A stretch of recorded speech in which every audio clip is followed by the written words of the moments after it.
Hey everyone, it's Foxx from Modelmaking Guru here. Hello, hello, hello. Welcome. I think we're on, Chris. I think we're on. We're on. It's on. Oh, quick. Press the button. I pressed the button. Right, well, it's all gone a bit to pot tonight.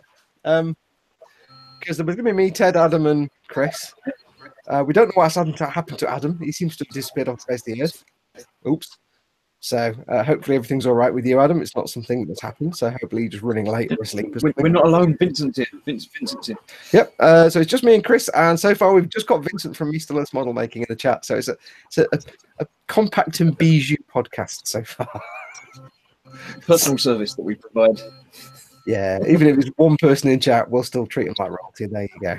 So Vincent, you're asking all the questions tonight. Sorry about that. The onus is on you to ask us all the questions. For all those of you not watching, of course there'll be hundreds of you. Apologies, it was a bit last notice, but last minute. We sort of got all our schedules together, and we only realized at the very last minute that today was four of us. Oh, we've got Andy Butcher, the Earl D, and Vincent Still. Yay! Welcome to the chat. If you're watching this anywhere except on YouTube, I don't know where you'd be watching it, maybe on Patreon or something like that.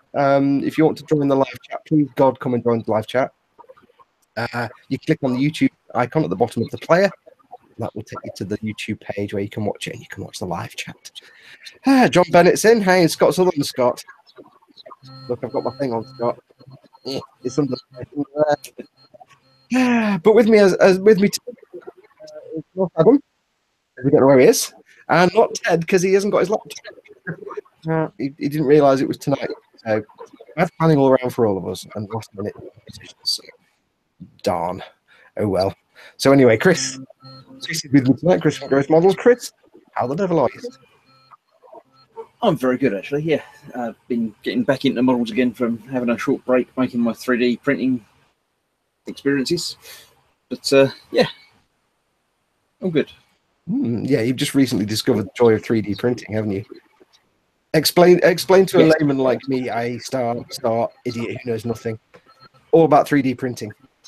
I bought a 3D printer, and then it came in a big box that I had to build the 3D printer before you can make anything, which was expected, but still a shock how many bits it was in. It's quite a few little plates and big plates and tubes and wires and electronics and everything. But yeah, all in all, 2-3 hours put it together, wired it all up, plugged it in, crossed my fingers, and it didn't blow up. So yeah, I can imagine the wiring is kind of a terrifying experience. I'd be like, it's going back in the box. I want to do it now. Well, when you get two mains leads and with different plugs on them, obviously for different parts of the world, and you have to pick the right one, and then on the other end of it is just loose wires. That's a little bit scary. You think I could just plug this in now, and then I've got loose wires full of electricity that I could use for things. But no, I made sure I plugged it in first and then plugged it into the wall. I'm going to admit now on television, I don't even know how to wire a plug. I've never had to. I've never had to. So, but you're having fun with it. You've been having it for what, about a week now? So I'll take it you're getting all. I've had it. Yeah, must be a week and a half, 2 weeks ish, about there. Mm-hmm. Yeah, I've been having fun. The latest thing I produced is not going to come out very well because it's. You talk the chat. I've got a message. I've got a message I need to respond to. I'll just carry on then. Don't worry. You just talk to the people. Keep them happy. I built a baby Groot. There you go. That's a waving baby Groot, which is really high quality. I'm happy. All the little veins and wood bits have come out. It's white plastic that I printed it with, so it's just normal how it came out the printer. Cool. Now, so say, when you put a picture up of it, like printing, when you put some of it printing on the Boom Hut, a little video of it, and it was like saying it was just like the bottom half with the feet, and I saw the feet, and instantly, just seeing the base of the feet, my brain was like, that's either a grunt from Halo, or it's a baby Groot.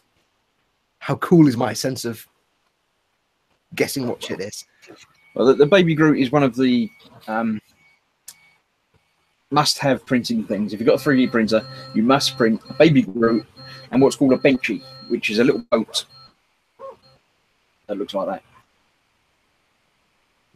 That's like a benchmarking thing, isn't it? That's what I call it. It's designed as a test of your printer because it's got lots of things in it that are difficult for a printer to do, like round portholes and this bit across the top of the front window being square is a real pain because the way the printer works, it prints from the bottom.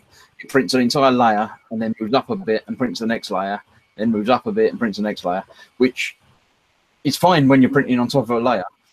But when you build up two sides and then have to go all the way across the top, there's nothing for it to print on. So it's basically printing in thin air for as far as it can, and then carrying on top of that. So there is a little bit of sag on the middle there, but everyone gets that. So I'm quite happy with that. It's come out quite well. Well, you've certainly having fun with it. Now, the important thing, the big question is, though, given the state of current 3D printers, is it going to replace? Is it a threat to the hobby, or is it not anywhere near that? It's not there yet. Everything, because it's made up in lines, you can see lines in things. So whichever way you print something, you're going to have lines across it. Now you can sand it down and finish it and make it look nice, or depending on what you're printing on this, you can't see the lines as well because there's other detail that's sort of masking it. Yeah. But you're never going to get it to be a flat plastic that is done and ready. So you're either going to have to work on it and sand it, which on a flat bird is easy, but you wouldn't be able to sand group effectively in and out and round and everything. Yeah, you'd lose all the textures anyway. Because there's a lot of people saying, "Brilliant, we can just print our own model kit," and everybody will go out of business. And it's like, no, not for yeah, it's not there yet. I mean, it got to the point where the price of the printer was low enough and the quality was high enough that I'm happy to jump in and try it. Yeah, just for fun and making the occasion. You can make the occasion. It's been, the other way around when the printers were really expensive and the quality was quite low, but then they got there. You can still spend absolutely loads on a printer and get better quality, but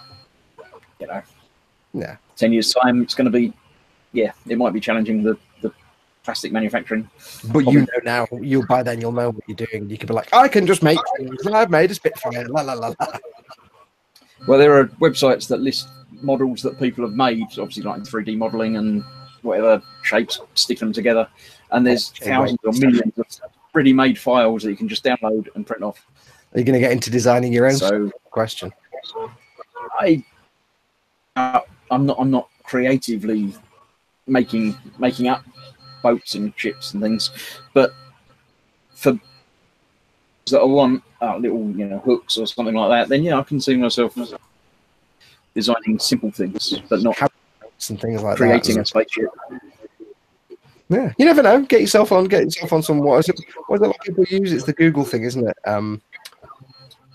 There's a Google 3D design thing that's free or something. A lot of people use that. Okay. There's some built into Windows and everything else, but it's I don't know. I've never been creative, even coming up with with Gundams or anything like that. I tells me to do.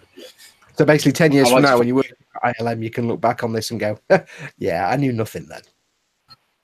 Well, yeah, absolutely. You work in the I know movie nothing. I know nothing. So. Yeah. Cool. Now, there is an announcement, but should we leave that announcement, I think, till not tonight? To maybe a different night within the next few days. Yeah, I mean, it's sort of pre-announced, but yeah, it's if people are looking in the right place, they already know. Should we just tell them? Should we just tell them? Because I'll know anyway. We've just not officially announced it. I'll let you have the pleasure, friend. You can tell people. Foxx is actually a girl. Yes, that is the announcement. I'm actually a lady with the chests. There you go. It's good to have that off my chest. The official announcement is eModels have asked me to build things for them. So I've already built something for them that they don't know I built for them, but the videos of the bike are now on their way to eModels and they're putting them out. So yeah, I'm an official eModels builder. Yay! So Chris has joined the little eModels family with me, Ted, Tony, and Ant. So he's I know what he's going to build, and it's kind of cool. It's not in my wheelhouse, but I still think it looks cool. And it is 1/144th scale, if I remember rightly, is it not? It is. It sort of has to be. No, it's sort of Ant's department, but it's sort of my department as well. So Yes. So welcome to Chris to the eModels family. We're hoping it's not guaranteed yet, but we Just going to see if he might join us on the stream on Monday, but we'll see. We'll see how it goes. His internet's been a bit shonky this week, so It got better all on its own. Yeah, it's what I know it fixed it by itself. Right, let's have a look and see what the chat are doing. The reason I was texting, by the way, is because TK says he might see if he can pop in. Ooh, TK, pop in here or pop in on the chat? on the video, I think. On the actual videos. Ooh. Yeah, because TK works all the hours God sends now, and he works out in the field with his hands and physical labour, so he's half asleep probably. So if he can pop in, that'd be brilliant. We'll all welcome him lovingly. If not, Vincent said he knew that it was Groot. Oh, jolly good. Yes, TK, you are really pooped, by the way, TK. Don't worry, you can always just come in the chat. It's fine. If you really poop, don't stress yourself out. Right, let's see what the chat's doing. Who've we got in? Right, who we got in that I didn't mention before? We got Hold Your Fire, John Bennett, Scott Sutherland. Yes, we've got Scott from Orkney. You may have seen my video go up, I think, yesterday of my mystery box that I received from Scott. The beer has been half drunk. I forgot to put Odo in shot. Odo's in shot. Where is he? There he is. Put him somewhere you can see him. The fudge has pretty much been eaten now. There's pretty much no fudge left. It didn't last long. And I have to say, Scott, of all the fudges in that pack, the hazelnut one was the absolute nicest. That stuff was divine. I like vanilla fudge, but that hazelnut stuff, man, that was good. The puffin calendar has been hung up. Mark Scale Models is in. Scott asks if there's any fudge left. No. Lord Barkley III Toomey is in. The Triple, hey fellow modelers. This is a nice reason to have a break during the complete history of Britain. Yeah, it's not very interesting, the history of Britain. Trust me. The Earl D says, what about Star Wars? And I'm not reading the rest of that sentence. No spoilers. I haven't seen it yet. Chris has seen it. I haven't seen it yet. I'm going to see it next week, probably. I'm going to choose a day during the week when all the kids are at school or they're not at school, and I won't have to worry about trying to find a seat because I can walk in the middle of the day and have the entire back row to myself. So no spoilers in the chat. Vincent says, I am Groot. That's what I did. Oh, you just said that, didn't you? I think you just said that, Chris. Is that what you said? It was Vincent that said about Groot. Yeah. Vincent knew it was Groot already. Yes. He also says Foxx at the moment, to be honest, only places like Shapeways can afford printers to do what you describe. But those bits that make it usually cost a buttload of money on a very nice model, niche models. Yeah, you have to have the proper, like, it rises up from the platform of Goop printers, don't you, for the really good quality stuff. Normal, like Chris has got, where it puts the stuff on like that and goes up. Is that right, Chris? The ones that give the super high quality ones where it's a bed of like liquid and it kind of solidifies it and pushes it up. It's like a resin stuff, isn't it? There is different ways of doing it with the liquid and the printing. I don't know that it makes a big difference to the quality how it does it, but I don't know how they do it with the expensive ones, but there are different ways of doing it. But there's another way that I saw a video of them doing it all at once in a liquid. They use some sort of lasers that flash in and scan it all and harden it as the item. That's awesome. Bang, there it is. And the Terminator comes out. But the quality was quite poor. But again, it's the quality of these was quite poor when they started doing this. So 10 years down, no. So you know what I'd love to do, and this I think I've mentioned this before, but this is really weird. But what I'd love to do, I don't know why, I would love to basically have myself scanned and then have my skeleton 3D printed. Because That's otherwise, I think I'm never going to see. That would be but you're also never going to see your skeleton, but you don't really want to, do you? I don't know. It'd just be fascinating because it's an integral part of me that I'm never going to see. So to actually see my own skeleton would be kind of cool. I don't know why. It's just a real macabre thing in my head. I'd love to do that. It's like, what does my skull look like? What's it like in there? Yeah, but it might be really wrong, and then you'd know, and it'd be horrible. There might be like a twin in there I don't know anything about, like an eye socket in the back I don't know about. Or it might be really solid, and your brain's only the size of a wall. Well, yeah, that could explain a lot. Because think about it. If you think about it logically, in most situations, the only person who will ever see your skeleton is an archaeologist, potentially. Way off in the future. There's no reason for anybody else to actually see your skeleton. So to see your own skeleton, your arm, bit of it. Hey, we have a crazy Viking. Oh, TK, coming to save the day. Yay! Here he comes to save the day.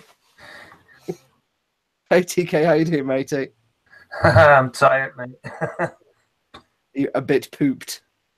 I had to work hard all day, so yeah. But I came to your rescue, so. Yay, thank you for coming along. I don't know what happened to Adam. Adam, if you're out there, hope everything's okay, matey. Oh, Ted's in the chat. Oh, is he? Yay, hey, Ted. He's been trying for the last 20 minutes to connect his very old laptop, but it won't work. He's going to keep going on in the chat, so he's there to... He's here in spirit. He's here in spirit. No. So Ted's the mod. Is Ted a mod? Did I make it? Yes, Ted's a mod. Don't be bad in the chat. Well, he'll ban you. So how are you doing, TK? Let's see how you. I don't know how long you'll be able to be on for, but every minute is more than welcome. I'll try to stay on for a bit, but like I said, I'm really tired. I have to get up at 5 a.m. If you fall asleep, we'll nudge you gently. I'm sure Fox has got the big poking pole to hand. Yeah, I could just go close up on the microphone here and do my Radio 2 voice because you've got headphones on. I can go, TK, it's time to wake up. Yeah, we'll see. We'll see. What does it actually sound like on your earphones? Very close. Welcome to Jazz Radio. Great. Doesn't work if you listen to it on speakers, really. So how are you doing, TK? You've got your new video build thing going on, haven't you? Yeah, I have. I actually completed it. Wow. Your little easy weekend build. My easy little weekend build. It's right there. Cool. You've actually got all the super glue to set now, have you? Yeah, and the flag. The old So. Avast behind. I'll look it on you for a minute. Do you wanna give us a little guided tour? Guided tour. Well, it's not much of a guided tour to be had. It's a really simple build, so pretty much fun, basically, unless you super glue on set, in my case. But yeah, pretty straightforward, not too difficult, and a nice starter kit. I think Amati did a great job on this one for what they set out to do. Is it not missing a certain thing that sailing ships used to have quite a lot of? Yes, that's a flaw in the pirates. Yeah, it's missing pirates. It's missing pirates and it's missing sail. You do get the call out for the sail, how to cut them, but there isn't a step when the actual mast. So I kind of figured out too late in the build that I wasn't going to be able to put on the sails. So yeah. Fudge. I tried, but it's too much in the way now. So but you'll know when you have to do the sailing boat. Yeah, Hey, so how many episodes in the end did you get out of the pirate ship? Arr! I think maybe 8 or 10. Wow, okay, that's cool. That's nice. They're pretty short. They're about 10 minutes long, so a couple of weeks overall. I'm gonna try to do it as a beginner's build as well. I just thought, I mean, if I did that, it'd take me like 18 weeks. That looks nice, though. That looks big. That's not a beginner build. No, it's definitely not. This is a resin hull, so I still need to fill it and sand it, and before I can start building. So, and that does need the old sail doing on that one. Yeah, it's a big 82 centimeters high. Wait.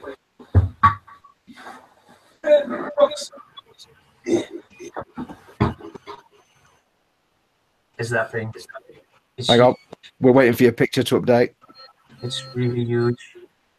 I think we've lost your picture, dude. Yeah, I can still. You're kind of doing YMCA pose at the moment. Vince can be built as radio control models, CK. Oh, there we go. There we go. Rudder and servos for the sails, and you get a pond racer. Try and get my bandwidth a bit lower. So yeah, it's a big boat. Yes. This is going to take me months. Yeah. Well, maybe not as long as the Viking one, but well, you never know. Then again, the instructions are in Italian. Ah, that's true. and my Italian isn't that good, so Google Translate is your friend. not really.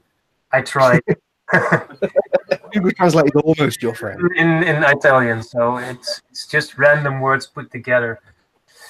A bit like Dutch, Yeah, but with less. it's in Dutch, but then nautical terms, which I don't understand. Well, just wear tight pants, you'll be fine. Get some tight white jeans, you'll understand everything.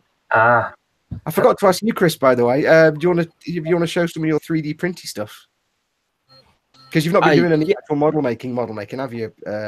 While you've been, I've seen it's Blackpool Tower or the Eiffel Tower. They're much the same, so it doesn't really matter which one you want to call it. yeah, the pointy thing is the thing that you can put your letters on the desk. Before I got everything sorted, and it's still little bits that aren't quite right, but that was all right. Mm-hmm. And Paul wanted a Hellboy bust done, but it didn't come out quite right. It broke. We know Paul likes a nice bust. So I printed him another one. Is it supposed to be that small? It's Hellboy. I can tell by just the rough shape it's kind of Hellboy. It's quite cool. I did one in a low quality, which came out and worked, but it's a low. You can actually really see the lines. Yeah, there'd be some custom work on there to clean it up. I think you can print in higher qualities than that, just if you want as minimal lines as possible. Yeah, but it takes exponentially longer to do the more lines you have. Yeah, but if it was say like a shapeways kit, you'd paid for, you'd be printing out in maximum quality, wouldn't you?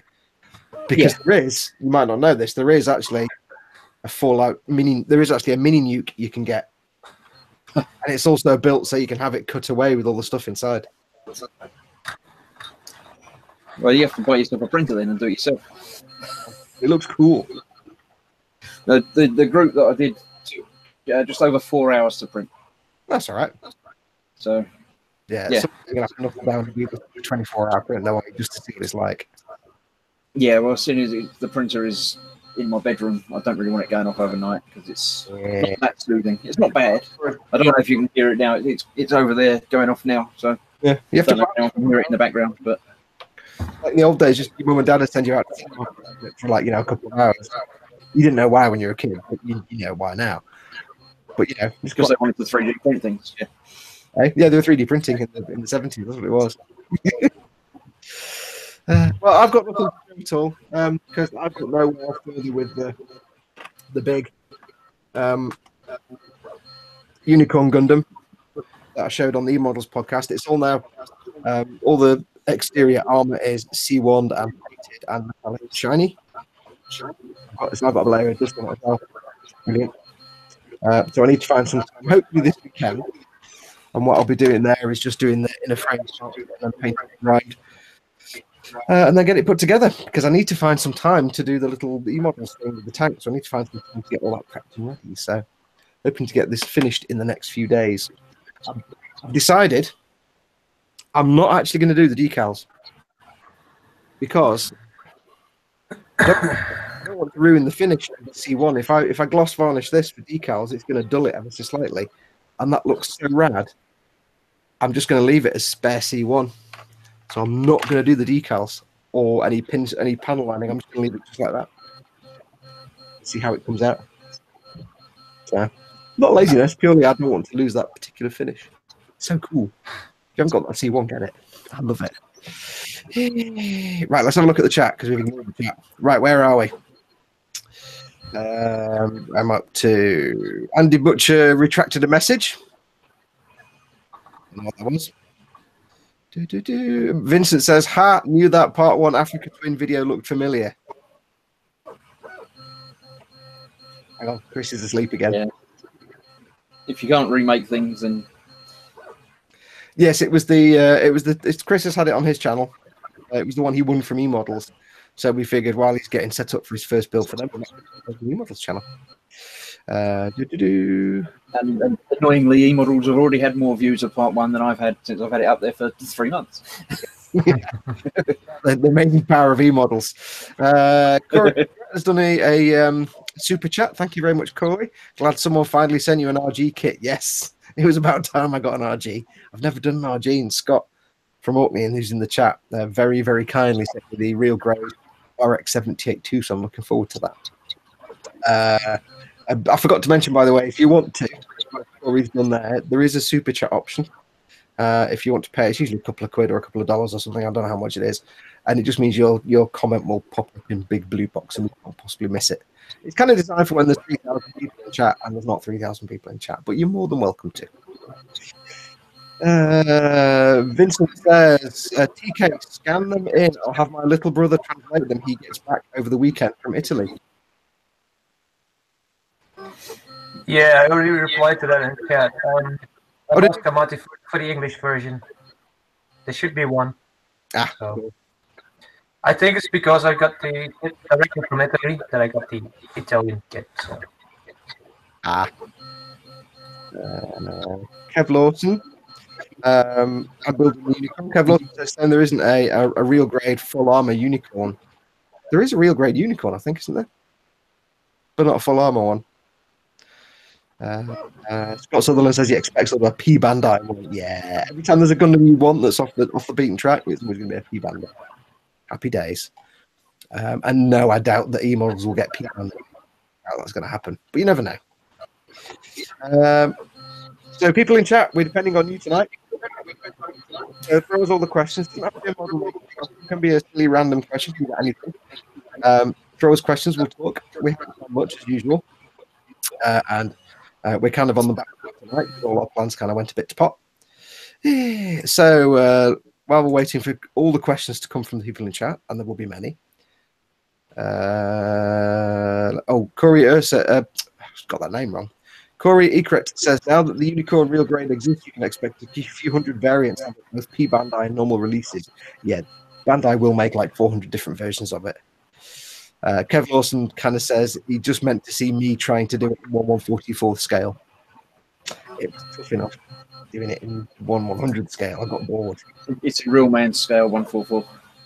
Yeah. Well, doing real, I suppose real grade is because it's like master grade but tiny. And I'm no good at tiny. Andy Butcher says the RG Unicorn is apparently excellent. Lots of people say it's the best version of the suit. Timber says, what do you want for Christmas?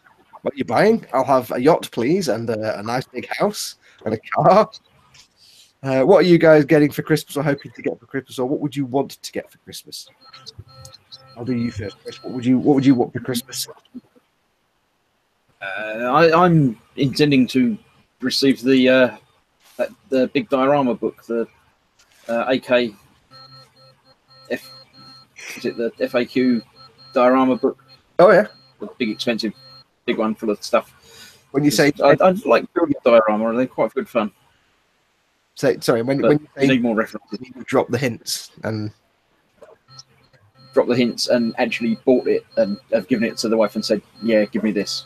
Yeah, you've actually bought it. Me passed over to you. Make sure it's wrapped a little bit. Yeah. I'm sure it will be. It'll be lovely.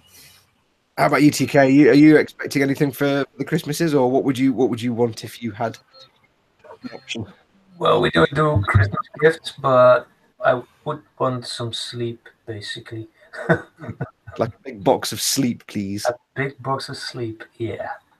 I think we Just have a week long just sleeping. A week off work and not having to get up. I think we've lost you there a bit, but we've still got your audio, so you're fine. Yeah, I have some interference. I'm trying to figure out what my computer is up to. But yeah, I get sleep at night, but it's the getting up at 5 a.m. part that's really killing it. Yeah. Are you not going to bed at like 9 p.m.? No. You go to bed at like midnight, 1 o'clock? Yeah, 12.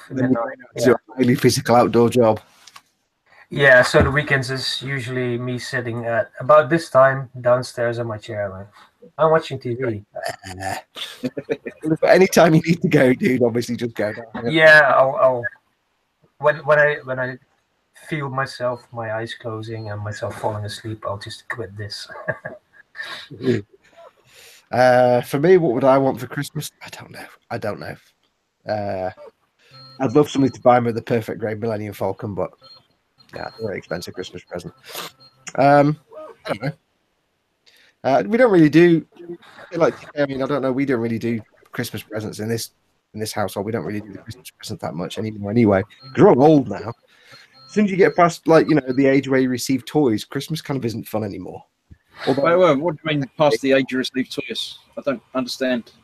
Well, there was that bit where you just didn't get toys or any kind of toy. You just got like socks and things. And there was one year, many, many years ago, I actually got a file of facts for Christmas. And I'm like, what the hell? But then again, it's kind of coming around full circle. We're getting to the age where we can receive toys for Christmas, but nobody buys us toys for Christmas. It's like my birthday. I say to my friend, I'm the easiest person to buy birthday presents for. Because if you want to buy me a birthday present, just get me a Gunpla. There you go. You have to think. That's what you need. As I've got older, it's got easier. Let's see what we're doing in the chat. Ted says he'll ask for an X-Wing kit. An X-Wing kit. Does he even know what that is? It's one of the things from Blake 7, isn't it? Yeah. Yeah, it's one of them Blake 7 things. I think it's from like Battlestar something. I don't know. Ted and his sci-fi. Big Dave says, nothing wrong with Bandai making the RG Unicorn. It's an amazing kit. Yeah. The only thing that a lot of people don't like when they do a unicorn, they do like 350 different versions of it. So you get all the perfect grades, you get all the master grades. Like, yeah, you need to move off from the unicorn now a little bit because people are kind of getting bored of it. It's a really nice suit and it's a great kit. It's just once you've built one, you're going to build 13 others. So, I mean, I kind of like the unicorn. I love the anime series, but I'm bored of building unicorns now.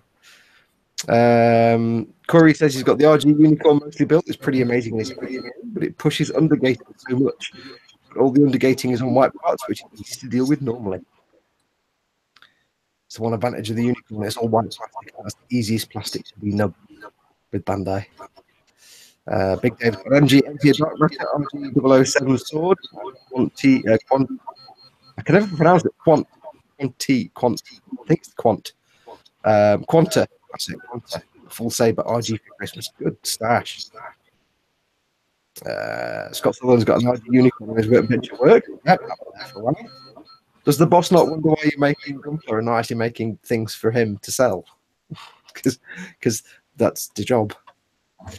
Or have you converted the bottom to Gunpla? There's the better option. Here's a question from Corey. He says, I've got someone pushing me to do my first Gundam commission and Master Grade Freedom 2.0. Since it's my first, I have no idea how to handle it or how much to charge, etc. Any tips? Now, I know I've done commissions, and I know, TK, you've done commissions. You haven't done a commission, have you, Chris? I don't think. No. Okay. Do you want to throw any answers on this one, TK, or shall I field it? I really didn't like doing commissions, so because of the pressure that gets involved with it. And if it's your first, I think it should be a kit you're comfortable with. I suppose it also helps if he's doing it for a friend rather than from some anonymous bloke on the internet. Also, yeah, that helps. And not paid. So if you screw up, it's not a big deal. Yeah. And if you charge a lot of money and you screw up, then it will become a big deal because you have to buy a new kit of your own pocket money and all that. Yep. So, I mean, I tend to agree with all of that. And I'll address this. I'll address the answer to anyone who's thinking about doing commissions, rather than just to you, Corey.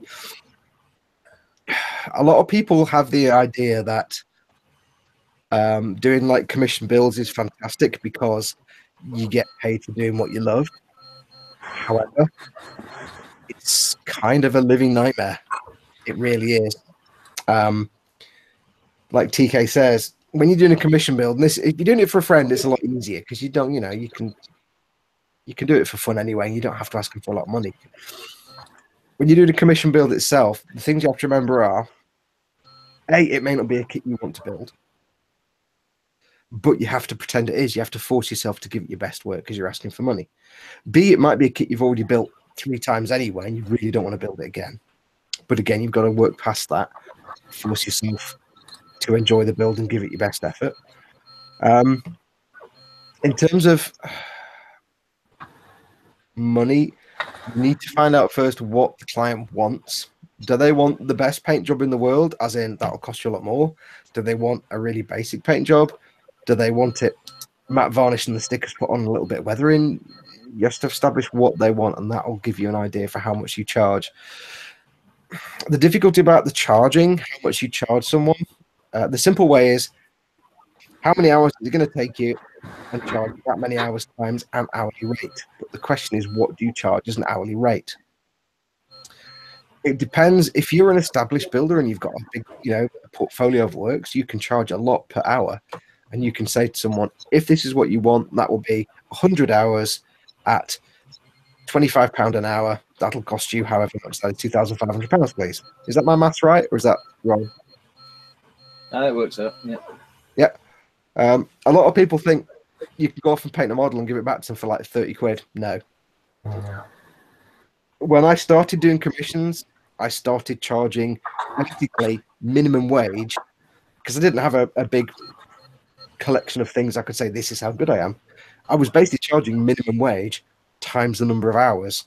So, for example, when I might say, well, that bill's going to take about 100 hours. That'll be £750, please. And people would be like, oh, I thought you were going to charge like 70 quid. No. If I was charging you £70, I'd be getting paid less than someone who works at McDonald's by about 1 million times.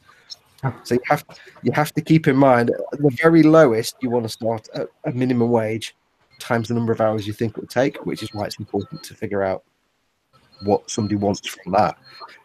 It might be I've given people options. I've said, well, if I'm doing a Gunpla, I can do a complete total paint. That's the most expensive option. That could be anywhere from 50 to 100 to 150 hours. I can just paint the armor parts and leave the inner frame not painted and just matte varnish it. Do a little bit of dry brushing. That'll take some money off. I can do other things. I can do less complex weathering. You can suit it to what they want. And this is to anybody doing commissions. Give the person different options as to the level of amount of work you want to put into it. Because the moment you say it'll be many hundreds of pounds, they'll panic and run away. But if you say, well, you can go for this option, which is less work and will cost you less, but you need to make sure they know they're getting not your best work. If I do a Gunpla and I just give it a quick dry brush and a matte coat, they can't expect it to look as good as something I've spent hundreds of hours painting. So you need to do that. And the other thing, of course, is like TK was saying, there are downsides. I did a commission of the master grade heavy arms, and I finished the whole mobile suit. It was all done. It was brilliant. And the little standing figure, I rolled my office chair over him. So I had to buy the whole kit again out of my own pocket just to replace that 1/100th scale figure. And then I had a heavy arm kit that I didn't need after that. So there's that to consider. It is a lot of pressure because you're expected to do your best work. And if it goes wrong, you are screwed because they've already paid you a deposit. Always get a deposit, and it's a non-refundable deposit. And always make sure they know what they're paying and when. So you want a deposit. Ideally, you want them to buy the kit and send it to you, or give you the money to buy the kit. So deposit plus the cost of the kit and materials you might need. You agree how long it's going to take, or how long you think it's going to take. You stay in touch with them permanently, constantly. And at the end of it, they have an agreement. They have a certain time to pay the rest of the money. And this is the important bit. There's two ways to get paid: PayPal and bank transfer. If it's more than $100 or 100 quid, forget PayPal. Bank transfer. PayPal can be clawed back. I've actually sent kits to people I've built models, and then they clawed the money back on some made-up excuse that it never arrived. So I've lost the model and the money. So PayPal is the worst possible idea for anything that's over 50 quid, 100 quid. And at the end of the day, you have to be kind of hard with them and say, as soon as I tell you this model is finished, you've got X amount of time to pay for it. If you don't pay for it, I'll sell it to someone else, and you don't get a refund, and you don't get the kit back. You have to make all this clear to them. You have to understand all. It sounds like fun, but when you actually start doing commissions, it's like running a business. You have to figure it out because there's so many ways you can get screwed. You have to make them understand that you will pack it the best as you can, but when you ship it to them, if it gets destroyed in shipping, what happens? You have to look at the trading laws for your country. In this country, in the UK, people have a 14-day period where they can send it back to you and get a refund. However, That's the distance selling regulations. However, if it's a unique custom piece, they don't have that right. You have to look into the trading laws and like distance selling regulations for your country, so you can make sure that you're not going to get screwed. So I've kind of put a big damper on it there, but a lot of people think it's a really cool thing to do commissions. I used to do commissions. I stopped doing them because it's too stressful. I got sick of doing builds that I didn't want to do. I got sick of doing builds where I couldn't afford to screw up. And the other thing, once they've paid for it, you have to make sure they have it in their hands and it's in perfect condition before you can cash the money. Yeah. And sending it so it stays in one piece could be a bit of a hassle. I had to send my commission to the other side of the world. It was a big kit, so I had to build a container for it. So the shipping costs added up and added up and added up, and they have to agree to that as well. Yep. So, and that's another thing is you've got to figure out how you're going to ship this kit. If it's a Gundam, it's quite easy. If it's a ship model, like a spaceship, I mean a sailing ship or something, how the hell would you ship that and pack it so it doesn't get damaged? You have to figure all that before you give the customer the quote, because it might be, if you make a sailing ship, you're going to have to spend several £100s having a crate made for it. But then, of course, you're going to have to spend a lot more money shipping it because crates are very expensive to ship. So you have to figure all that out before you get money from the person. If you're doing it for your friend, that's fine. Just give them a rough figure. Say, oh, it's this much.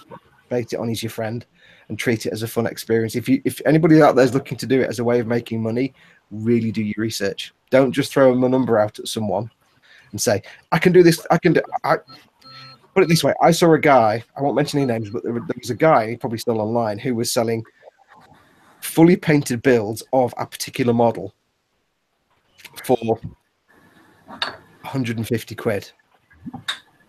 And I also made that model. And I know that model was well over 80 or 90 hours work just to get it looking like he had it. So he was massively undercharging for his work. You know, let's say minimum wage, £7.50 an hour times 80 hours. It's not 150 quid. So he's doing all this work and getting almost nothing for it. I say it's less than working at McDonald's. He's getting like £1 an hour. It's just not worth getting out of bed for. So you really need to sort of do your research and figure it out. And yes, a lot of times I'll say, how much is it to make this? It's this much. Oh, that's far too much for me. I can't afford it. Okay, bye. But if you're doing it for your friend, just come up with a price between you and it'll be cool. Don't worry about it. But if you're doing it for somebody you don't know, you have to go into it, because if you don't do it right and you don't go with your eyes open, you could be out of pocket for a considerable amount, especially if it's a commission that's going to cost hundreds and hundreds of pounds for the commissioner to buy it. If you're charging them many, many hundreds of pounds and it goes wrong, you're going to have to give that back. So there you go. Anyway, let's move on to something a bit more cheerful. I'd still say try it at some point. If you're looking into it, try it at some point, but expect it to be a living hell. Have you guys got any other thoughts on that, or would you ever do commissions, Chris? Forget for a minute whether you think you can or not. After that, if somebody was off, it does seem very stressful, and yeah, I mean, I can sort of understand that you don't want to charge a silly amount to do anything because it's fun. You're doing it for fun. Why should you make a profit on it? But you should make a profit on it. Obviously, it's your time and it's valuable. But yeah, I don't think I'm terribly interested in doing it. Yeah. I mean, Corey says himself, he says, yes, he's done photography on the side for years and had similar experience with PayPal and dealing with customers. So at least he has some experience. Well, there you go. You've got that now. It's just figuring out how much do you think your work is worth. And that's the tricky bit. And then it's motivating because there's nothing worse than when you're doing a build. If I'm doing a build for myself and I get bugged halfway through, I just put it back in the box and I go back to it later. If I'm doing a build for a commission and I get bored halfway through, yeah, I'm screwed. I've got to finish it. But I've also got to make sure I don't rush it and cut corners and do a bad job. So you've really got to be able to motivate yourself. Earl D says, custom building is a pain. I custom guitars and folks think £100 is too much for stripping and repainting and doing a full pickup plus electrics. I often found the best way to explain to someone at a high price is to explain the hourly rate. And then if they complain, you realize how much, you say to them, how much do you want to pay? I think it might be worth about this much. Okay, then you'll pay me less than someone that works at McDonald's for an hour a week. You know what I mean? You pay me less than the human living wage. I actually had one guy and he quoted, he said, "This is how much I thought." I said, "You realize that's less than the annual income of someone in like 1978. And he's like, "Ah." So, Skipper Ted or Ted in the comments, not on his laptop, says they could be asked to pay in installments. Don't do installments. And he says issue written terms and conditions. That is an important bit. Always have terms and conditions by email, however you want to do it. You have to write down the T's and C's, and they have to mail you back saying, "Yes, I agree to these." Always have it in writing. Don't do a verbal agreement.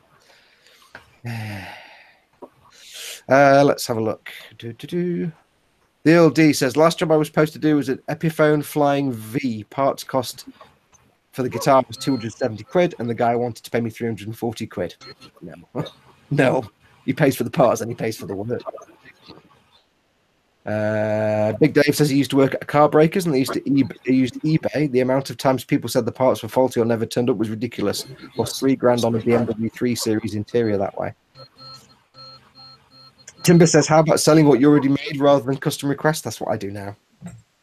I don't do commissions anymore. I do get a lot of commission requests from my old website. For those that you don't know, I have an old website, which was modelmaking.guru. I don't own that anymore, and it's dead. It doesn't do anything. It's not been updated in 2 years or whatever. But I get people that go to that website and they contact me because it says on there I do commissions, but I don't, because my new website is modelmakingguru.com. So, and I have to say back and say, yeah, I don't do that anymore, sorry.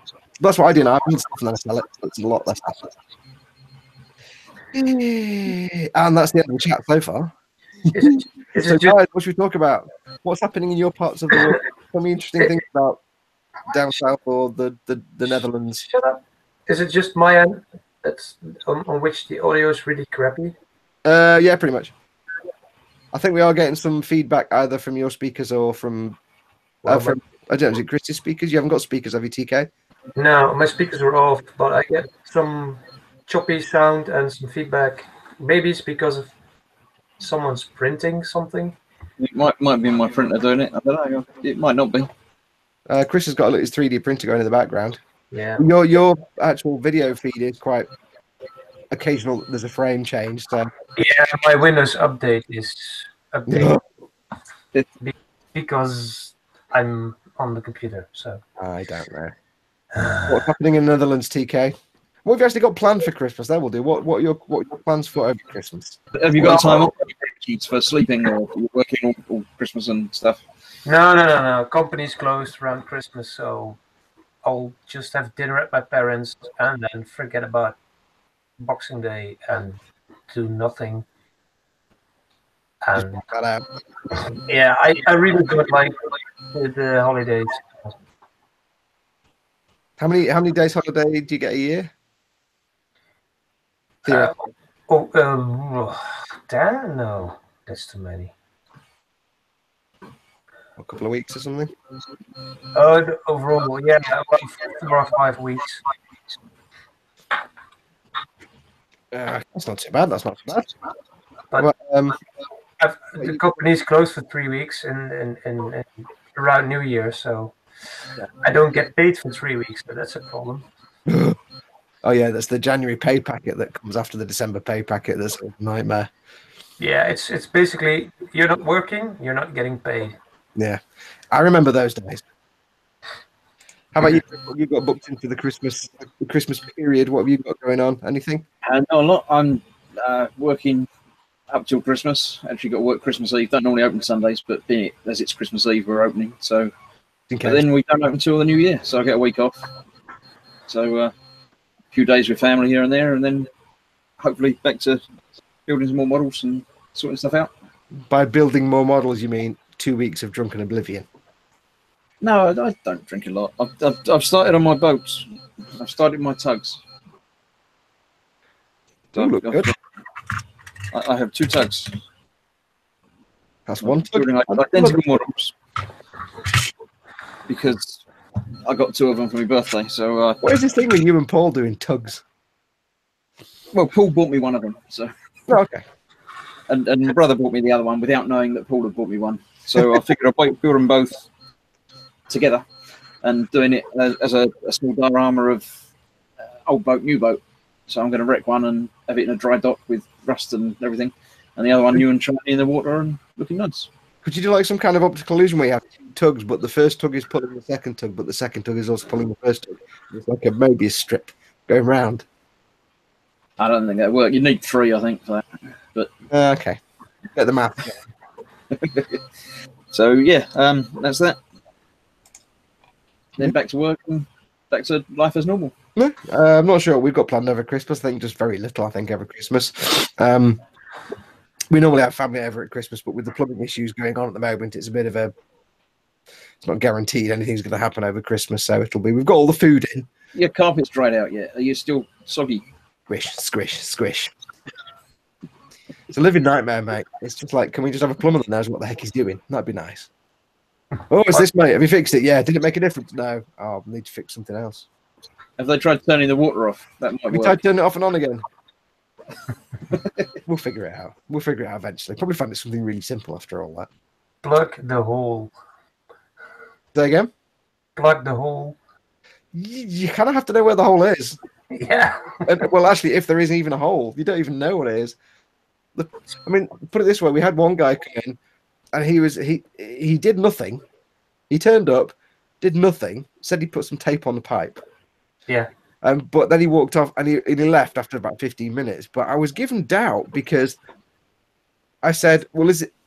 I said, "I don't know how this works. Then is the water coming down from ground level and it's going up through these pipes?" And he went, "No, it actually comes in. Your water comes in to the building, up in the bathroom, and then comes down to the kitchen." I'm like, Yeah. I'm pretty sure water supply doesn't come in 18 feet above the ground. I'm pretty sure the water supply comes into the house at ground level. Yeah. So And the then next probably would have one noticed the big pipe. yeah, it's like have this pipe in the middle of nowhere like that, and there's a house here. It's like, no, No. So I said to the next guy, I said, "Tell me if I'm an idiot, but the last guy who was here said our water supply comes in to the bathroom first." He went, "What, like 18 foot above the ground?" I went, "Yeah." He went, "No, was he one of ours?" I went, "Yeah." He went, Where are you getting these plumbers from? Is it just a bloke you know in the pub? No, we have British Gas is our gas and electric supplier, so we pay the £16 a month thing to get them to come out and fix stuff free of charge. So they basically subcontract it to Dynarod.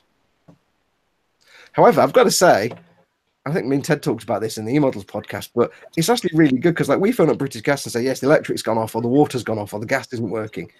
And they usually get someone here the same day. And they usually fix it and they're very good. Occasionally, and right now we've had this endless line of ineptitude and failage. So they haven't shut off the mains? No, because it's something that can be dealt with the bowl and the dripping. So it's not right now. It's more of an inconvenience. It's not. We don't have to turn the water or the heating off or anything like that. So we can carry on. It's just making sure that. So there's some water dripping from a place. I have no. Trust me. It's a long. Are your pipes inside walls as they are in the Netherlands? Well, where it's dripping from isn't necessarily where the leak is. I know. Yeah, that's It why. could be somewhere else along the pipe. So it's all the ongoing thing. Anyway, it's just it's stressful. So we don't know exactly what's happening over Christmas yet. So yeah, but there will be. I've got to get this finished, this unicorn, because I've got to get the little toon tank that I'm doing free models, all nicely primed up and partially built, so I can do the. For those that don't know, Ted and I are doing on the when are we doing it, Chris? 28th, I think was the. Don't quote me on this. eModels will put a thing out. It might be the 28th of December. Ted and I are going to do like a probably several hours long live stream build on the eModels channel where we'll just get these toon tanks. I've got mine. It's the little Mang KV2. They're cute. I was hoping to get the Sherman, but apparently you can't get the Sherman anywhere. So I've got the KV2 and Ted's got the King Tiger. So we're going to do a live painting session and get them all painted and weathered somehow in maybe a couple of hours. And you're in that, aren't you, Chris? I think Chris will be the man. Yes, I'm not building anything. I'll just be laughing at you quietly. Yes, Chris will be our third. He'll be like the moderator. That he won't be just moderating. He'll actually be in the stream, but he'll be reading the chat so he can tell us what people in the chat are saying. I think I'll be comparing. Yeah, she'll be the MC, the master of ceremonies. I've got tux. No, I haven't got tux. Yeah, bow tie. Let's have a look. What else is chat saying? Because people will say what they're doing for Christmas. Andy Butcher says, Corey, Will Patterson has a good video on commissions, including how to work out what to charge. It's episode 114 on his channel. It is actually, he has actually got one. I knew that somebody done one. I was going to try and point you, I couldn't remember. Yeah, Will. If you don't follow Will Patterson on YouTube, go and check him out. He's an awesome model maker, and he has a lot of good advice. Yes, he has a good one on commissions. Let's have a look. Andy Butcher says, "Man, that sucks, Fox." I can't remember what. I don't know what that's specifically relating to. I think you run over your little figure. Oh yes, yes. Yep. Let's have a look. Oh, yeah, I've gone backwards in the chat, haven't I? Oh, Corey says, thanks for everything. You learned a lot from your channel. He's got to get off. He's going to watch Star Wars tonight, so you'll enjoy that. Okay, thanks, Corey. And don't give me any If you've not spoilers. already gone, then you'll enjoy it. I'm hoping nobody in the Boom Hut starts posting up about Star Wars, because I'm hoping that if anybody does, everybody else will jump on them and kill them. Because I've been pleasantly surprised by the lack of spoilers. I think most people. Admittedly, it's only been a day and a half, but it's been a couple of days for some people, and I've not seen anything anywhere without actually looking for it last night. Yeah, I mean, I know to just avoid any post I see on my usual websites about it, but yeah, nobody's got anything up in the Boom Hut, so good job, folks. Good job. Let's have a look. Kev Lawson says, bonus Christmas boxes day after Christmas is what I've been told about Boxing Day. I think somebody asked why Boxing Day was called Boxing Day. Nobody knows. Rusted Beetle says, I worked at a game store. We had people who painted miniatures for Games Workshop and the like on commission. All kinds of issues with customers who didn't want to pay once the work was done.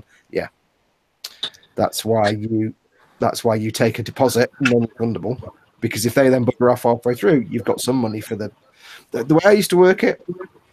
I would say your deposit will be the cost of the kit, as in please buy it and send it to me because I can't be asked. The cost of the kit and the cost of materials, which will be a token amount, say 50 quid. So at the very worst, if they pulled out before I'd finished building it, I would at least have been paid for if I had to go and buy the kit for them. So at least I can then sell it quite happily. I've covered my costs. There were people that I'd finished the kit and they didn't pay, in which case I'd just sell it to someone else. I'd say to them, you have to pay within 14 days or I will sell it. It will be sold to someone else and you don't get any money back. You get no refunds. So the deposit's always non-refundable. Big Dave says, working Christmas Eve and then back in on Boxing Day all the way through to the 4th of January without a day off. RIP model making. Dude, that sucks. I mean, I remember I used to work in call centers over like New Year's Eve and Christmas, and that was a hell on earth. Have you guys done the working over Christmas in a tedious office job scenario? Yeah, I did. No, I've always worked in retail, and that's not Christmas Day, but working over Christmas is pretty normal. I work weekends, and I quite like working Saturdays. It's good to have a day off during the week. I mean, you have a day off every day during the week, but it's nice to have a day off during the week where I can go and do stuff. And I'm normally off Fridays, and it's quite nice to go shopping. That was the one when it's not Saturday. That was the one advantage with the call centre stuff. Was if it was covering weekends as well, you did get days off during the week, so you could go to the bank, which you can't do on a Saturday unless you want to get up before midday. Which, when I was younger, that was never going to happen. Yeah, you did tech support, didn't you, TK, in call centre stuff or something? Did I've got that right? I've totally misremembered. Yeah, tech support. Yeah.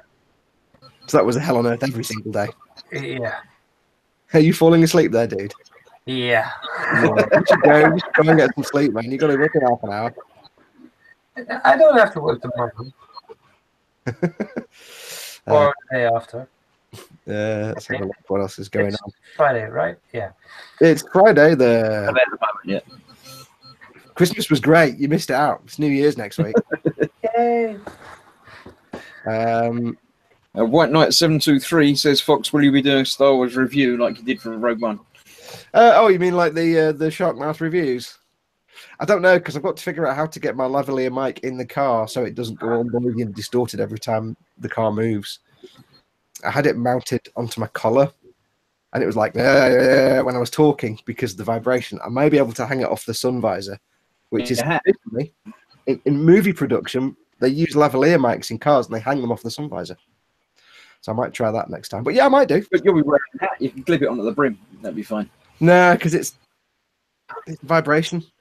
Believe it or not, it is. I mean, the phone's mounted up in the corner of the windscreen like that on a clamp to do the filming, and the microphone thread stream was all up on the collar. And I've got to tell you, driving and filming at the same time is really weird because you've got to be safe about it. You can't be stupid. And like, you know, you see people on TV and they're talking to the camera while they're driving and stuff. If you notice when I was doing that, I never looked at the camera, or if I did, I was stopped at traffic lights. You're kind of sitting in the car talking to yourself, and it's really weird. Because you're at traffic lights, you're like, people can see me. What's going on? You need to take your inflatable person and put it in the passenger seat. Yeah, my co-pilot, inflatable co-pilot. What was he called? Was it Harry? No. Was it Harry?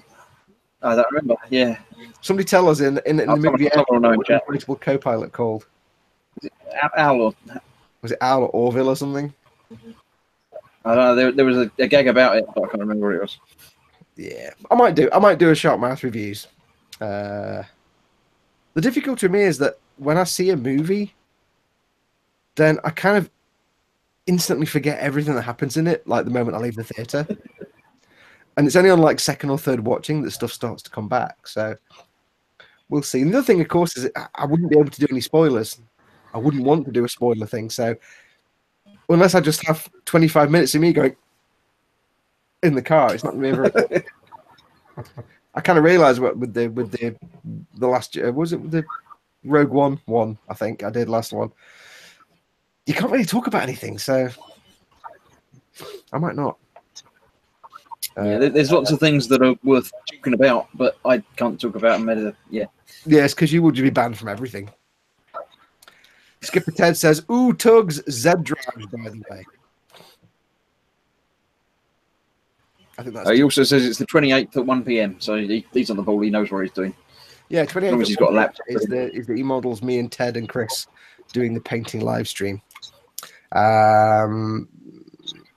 Rusty Beetle says, "I've got a stack of Bandai Star Wars kits to give to my brother for Christmas. He's just getting into modelling, and I find these kits to be great for new hobbyists." Good effort. You're a good big brother.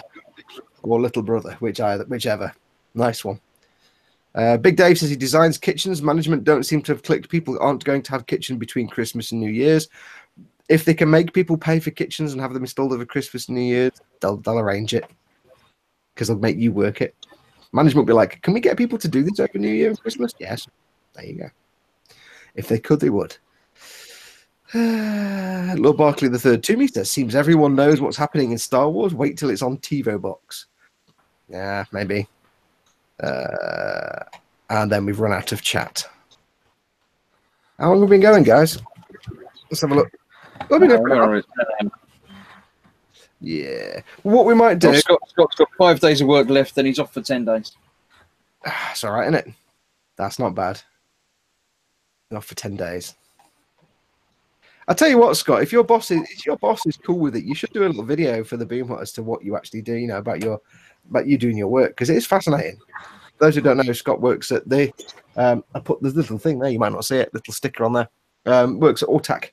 It's a jewelry manufacturer in the Orkney. I didn't put the S on the end.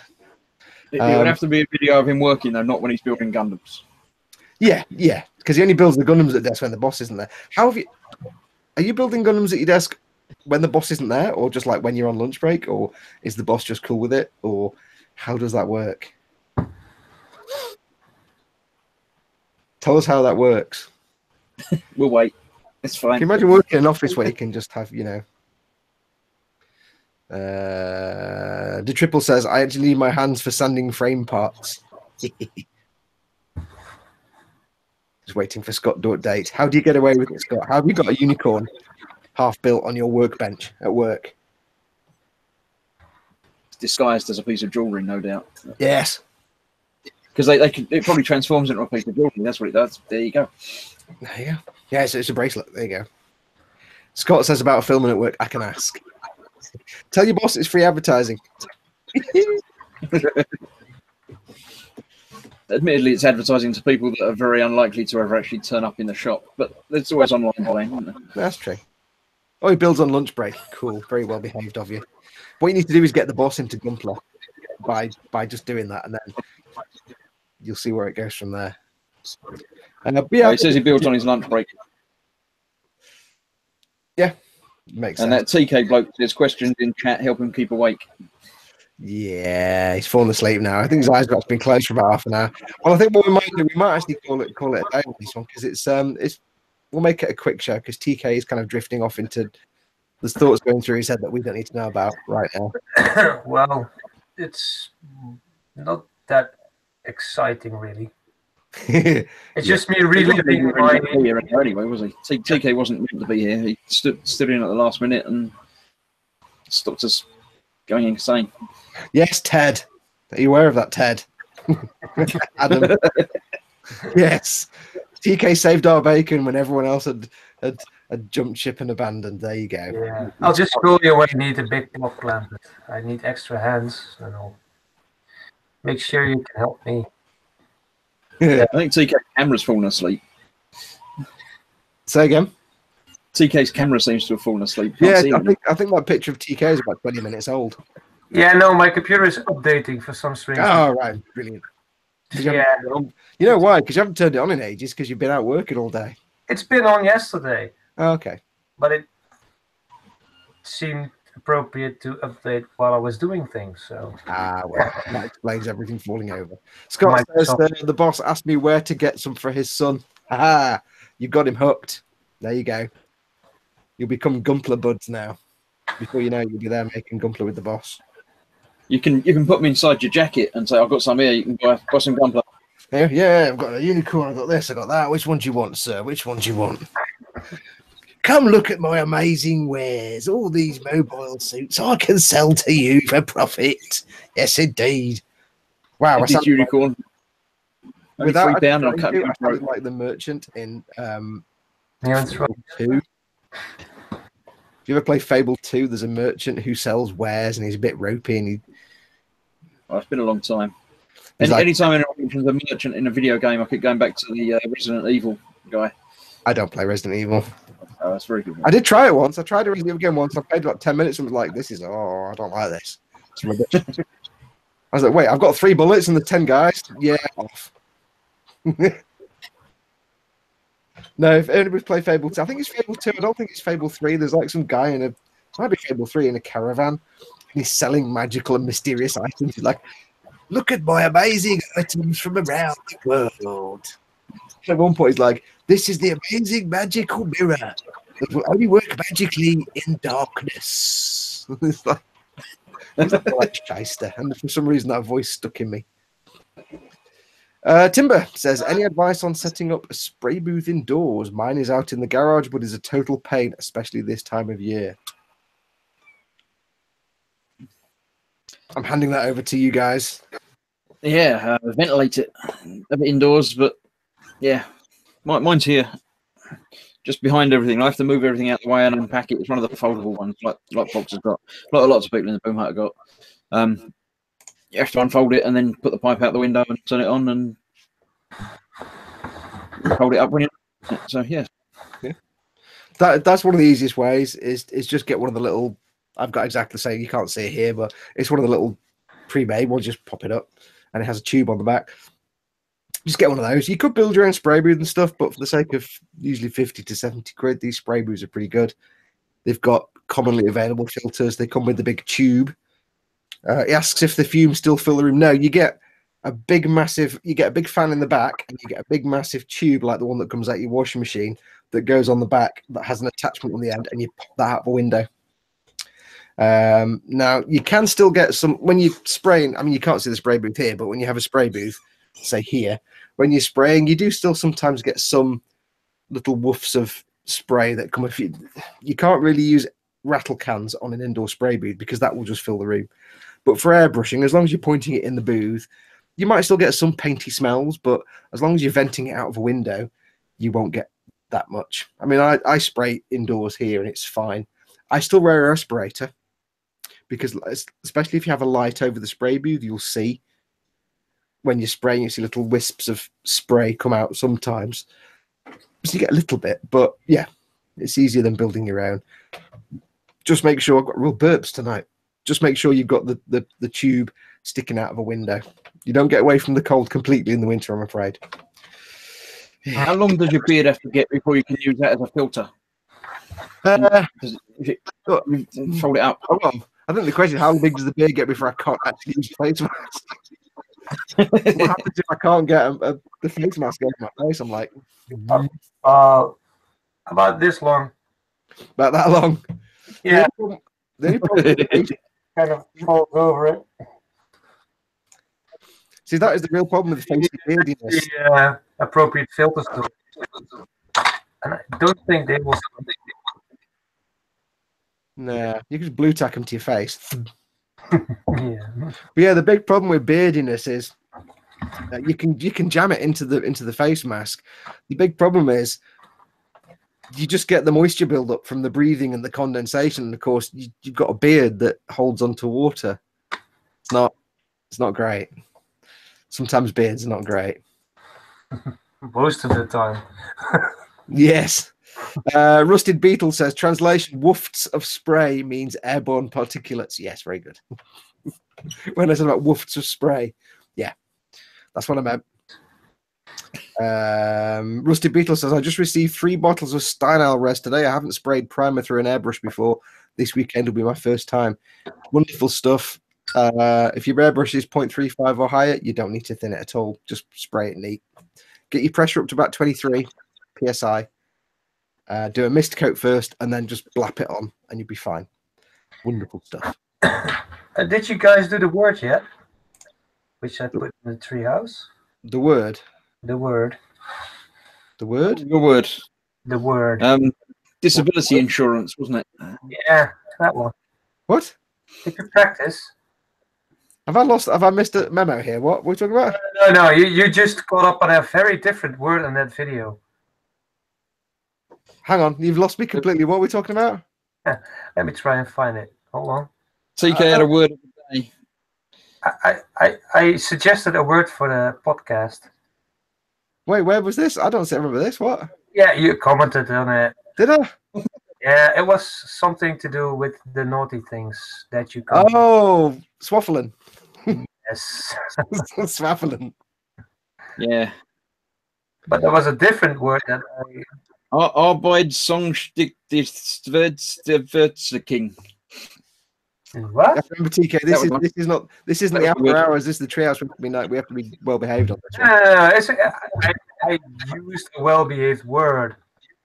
I googled it. It was disability insurance, I think. Yes. Yes. Right. So TK's talking about crazy Dutch words and trying to pronounce them.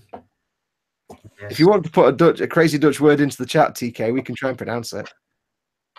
Yeah. Do you want to use one of your many complex compound words like the Germans do? Let's have a look. White Knight 723 says, he, smell of face. Yeah, that's the smell you get when you've been wearing a respirator for more than an hour. All you can smell is face. So we had this word. That's the one. I just said that word. Arbeitssongerschiktigkeit vers... Let me start again. I can't say it. It's too far away. Arbeitssongerschiktigkeit... It's the middle bit that throws you. I've got... Arbeit is obviously work. It's too close to German. Arbeitssongerschiktigkeit... I keep tripping up and think it's a German word. Würzgering. Almost. Chris, what did you make of it? I already said it. I'm not going to bother saying it again. I didn't catch that. It's right. Arbeitssongstick den Verstecking. Yeah, also close. Well then, TK, what is it? It's arbeidsongeschiktheidsverzekering. No, all you did there was you missed a bit out in the middle, I'm sure. So the pronunciation is just to kind of dribble it out and go. Yeah. It's just arbeid, which is work. Ongeschiktheid, which is inability. Ongeschiktheids is inability, and verzekering is insurance. It's not that difficult. Arbeidsongeschiktheidsverzekering. So when you pronounce it normally, casually, it's like arbeidsongeschiktheidsverzekering. Yeah, it's just The word Basically, that actually say that for any word. we'd get away with it. the They Dutch can't is use just disability insurance. They have to say this is the word for disability insurance. ongeschiktheidsverzekering. What? Ongeschiktheidsverzekering. You see, you just like not pronouncing half the consonants in there. It's great. You're basically taking out half the consonants and replacing someone with, and that's it.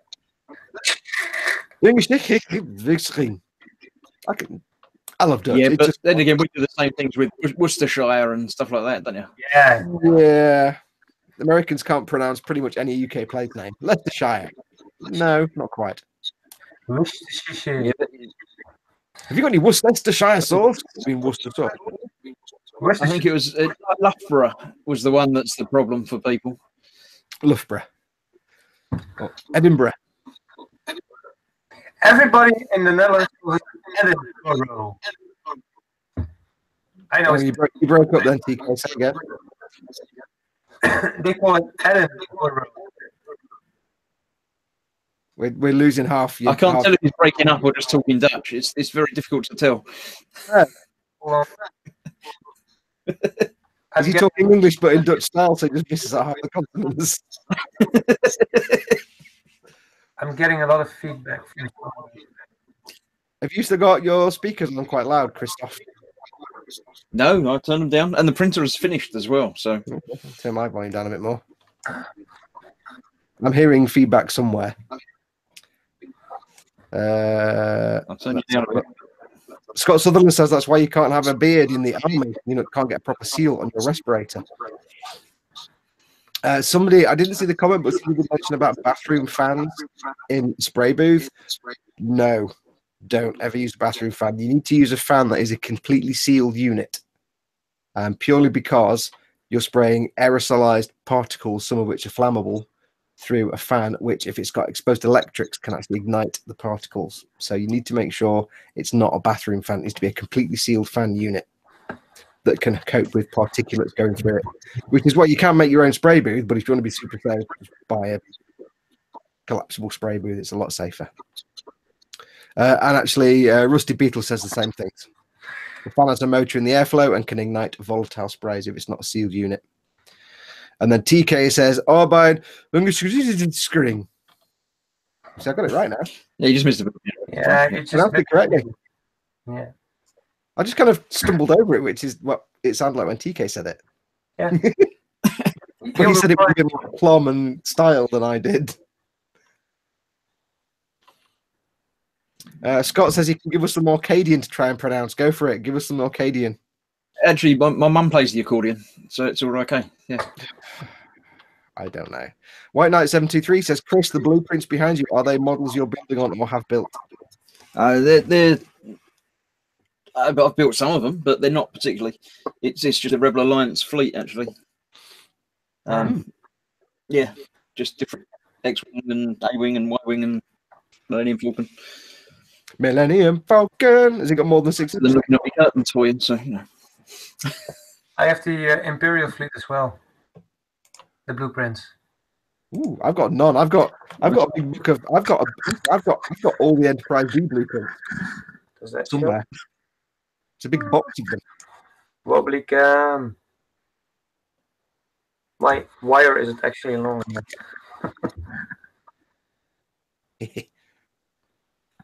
Cool. ATST. Which way do I go now? The star. Some form of tired interceptor. Yep. Advanced. Can't tell. So yeah. And then there's the Rebel Alliance thing you can see behind Chris.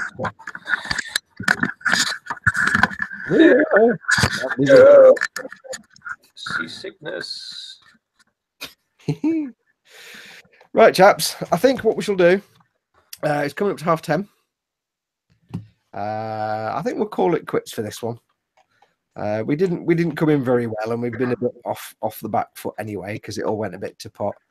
But I think we'll call it quits anyway because I know TK's drifting away there into the fairylands, and we don't want him being not slept properly. So what I'll do, we'll call it a night there. We'll do another one of these. Well, we've got Christmas coming up, so the next one will be a Patreon live stream. So I don't know exactly when it will be because we've got Christmas in the middle. We're not going to obviously do any over the Christmas period because people will have families around and stuff. So as always, we'll try and get our schedules together and we'll try and get the next one up as soon as possible, probably on a Saturday or a Sunday. And then after that, it's the normal one again. But apologies for us being a bit all over the place tonight. It was going to be Sunday, but there weren't going to be enough of us around, so it kind of didn't fit tonight. Nobody had time to prepare, so it all went wrong. We're half-assed. We half-ass these things. You know we do. It's maybe not even half. A third assed. Yeah. Yeah, a third assed. But it just remains for me to thank, obviously, my good friends TK, who came along as an extra. Thank you very much, sir, for popping in. Yeah, thank you. I'm glad I saved a bit of the stream, hopefully. Maybe. Well, you did us a massive favour, dude. You did a massive favour for coming in. On your lack of energy and lack of consciousness, yet you still came in. Thank you so much for that, dude. And yeah, even though your computer decided to do a Windows update right at that point. Yeah, sorry about that. Hey, I can see your streaming there. How about I screw that up for you? Thank you very much. Yeah. That's how my computer would sound. What, Scottish? Yeah, probably. Stubborn. Scott's given us some Orcadian Brook and Taminori.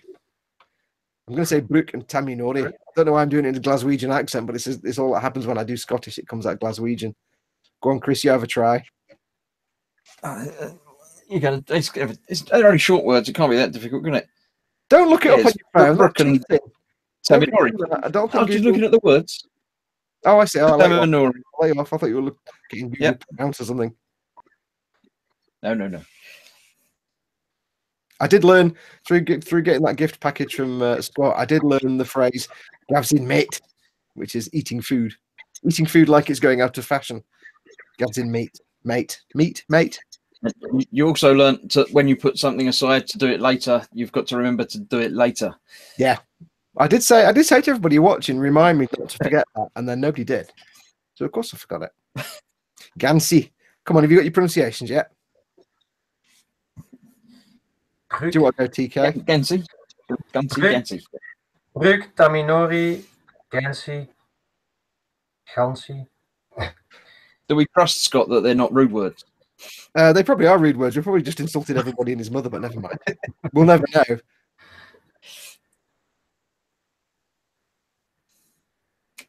I would guess there are lots of sort of correlation between, say, the Dutch languages and Orcadian and that kind of. Yeah, it's German and most Scandinavian except Finnish languages and Dutch have common words. Yeah. The thing I love about Orcadian most is the S's when they say an S, and it's like shh. They say that shh S. It's like a squishy, flumpy S. I love that. Anyway, that's thrown us off. We were signing off. Pluk. I don't even want to know what pluk means. It wasn't on the list of slang words I was looking up yesterday, but I think we'll leave that one.